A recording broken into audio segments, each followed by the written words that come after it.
AIMIM के UP अध्यक्ष शौकत अली लिखते हैं 2% वाला उप मुख्यमंत्री, 13% वाला मुख्यमंत्री, 18% वाला दरी बिछावन मंत्री।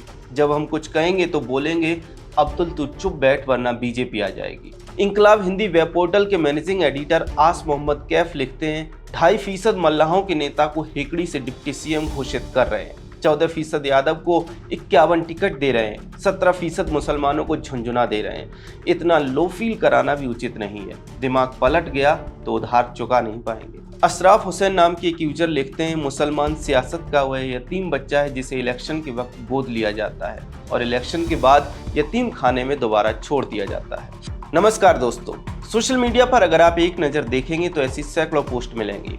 AIMIM के नेता, मुस्लिम एक्टिविस्ट, मुस्लिम पत्रकार और कई कथित सेकुलर एक्टिविस्ट इस तरह की बातें लिख रहे हैं कि महागठबंधन ने मुसलमानों को ठग लिया, मुसलमानों के साथ धोखा किया है, मुसलमानों को दरी बिछाने वाला बना दिया है, मुसलमानों को बंधुआ मजदूर की तरह बंधुआ वोटर समझ लिया है।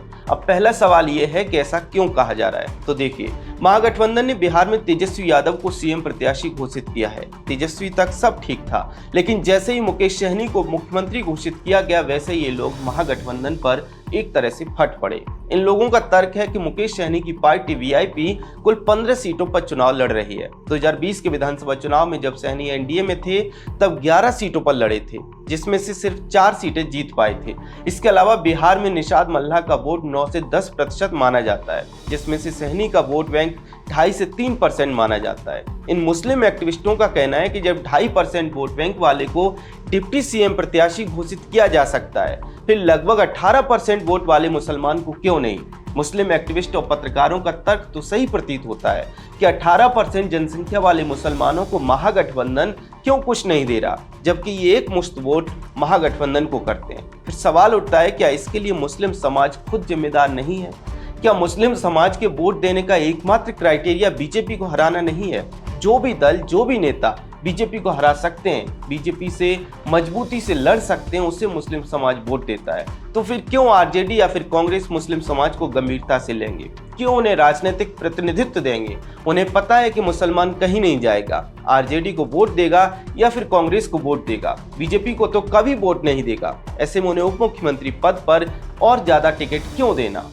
बात तो सही है दोस्तों, बहुत सीधी सी बात है कि मुस्लिम समाज को पहले ये समझना होगा कि बीजेपी का हवा जो उनके दिमागों में भरा गया है वो दशकों से उनका ही नुकसान कर रहा है और करता रहेगा। मतलब आप विचार कीजिए कि बिहार में लगभग 18% मुस्लिम है, तो महागठबंधन का वो 18% वोट लगभग फिक्स है। अब उन्हें 80 से 82% के बीच चुनाव लड़ना है, क्योंकि वे जानते हैं कि लगभग 20% में से एक भी वोट बीजेपी को नहीं जाएगा। और ये बात सिर्फ बिहार पर लागू नहीं होती, बल्कि देश के किसी भी राज्य में चुनाव होता है वहां लागू होता है। मुसलमानों के अंदर इंडी गठबंधन के दलों ने बीजेपी को लेकर ऐसा हवा भर दिया है कि मुसलमान आंखें बंद करके हर उस पार्टी को, हर उस नेता को वोट देता है जो बीजेपी के खिलाफ हो। वरिष्ठ चिंतक प्रोफेसर दिलीप मंडल कहते हैं कि मजहबी वोट के कारण मुसलमान मुफ्त के धनिया मिर्च बनकर रह गए।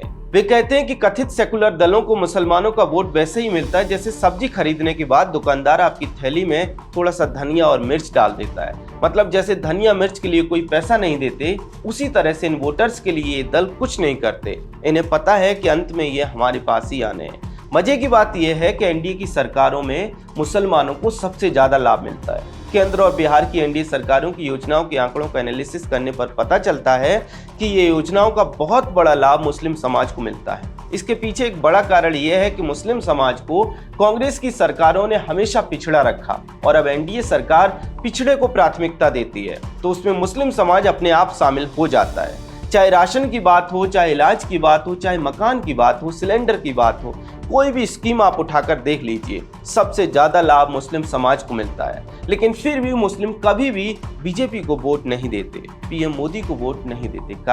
कारण यही है कि इंडी गठबंधन के दलों ने उनके अंदर बीजेपी का खौफ भर दिया है। ये अलग बात है कि पिछले लगभग 11 साल से केंद्र में बीजेपी की सरकार है। देश के कई राज्यों में एक डेढ़ दशक से बीजेपी की सरकार है और लगभग सभी बीजेपी शासित राज्यों में सबसे ज्यादा तरक्की मुस्लिम समाज कर रहा है। लेकिन फिर भी मुस्लिम समाज के अंदर का वो डर निकल नहीं पाया। इसके पीछे एक बड़ा कारण ये भी है कि वो डर बार बार भरा जाता है। डर भरने की ये प्रक्रिया इंडी गठबंधन लगातार करता रहता है। बिहार से इसका ताजा उदाहरण हमें मिलता है, जब मुस्लिमों ने सोशल मीडिया पर आवाज उठाई कि महागठबंधन ने मुस्लिमों को इग्नोर किया, तो आरजेडी नेता और कार्यकर्ता बीजेपी से डरो वाला टॉनिक लेकर आ गए, अरे चुप रहो नहीं तो बीजेपी आ जाएगी।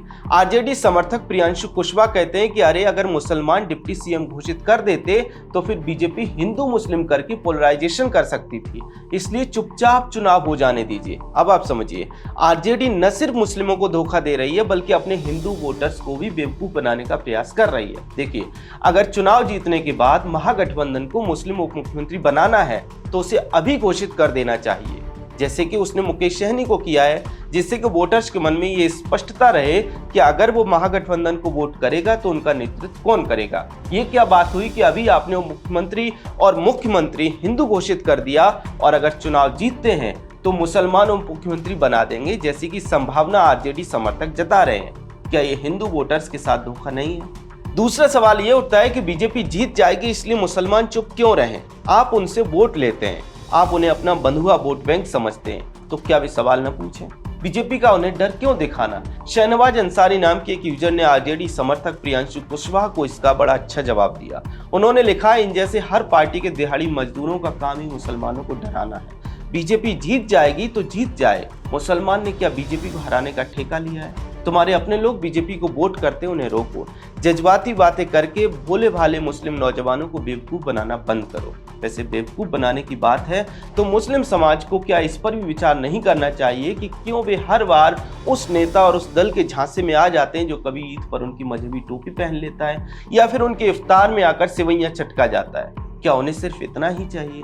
क्या उनके लिए राजनीतिक प्रतिनिधित्व और एक समाज के तौर पर आगे बढ़ना, विकास करना ज्यादा महत्वपूर्ण नहीं है? क्या टोपी और इफ्तार ज्यादा महत्वपूर्ण है? अभी तक के राजनीतिक परिदृश्य से यही समझ में आता है। खैर, अब देखना यह होगा कि बिहार चुनाव से मुस्लिम समाज को सीख लेता है या फिर 9 दिन चले अढ़ाई कोस वाली स्थिति बनेगी। ऐसा इसलिए क्योंकि लोकसभा चुनाव के समय यूपी में भी कुछ मुस्लिम नेताओं और एक्टिविस्टों ने यही सवाल समाजवादी पार्टी पर उठाए थे।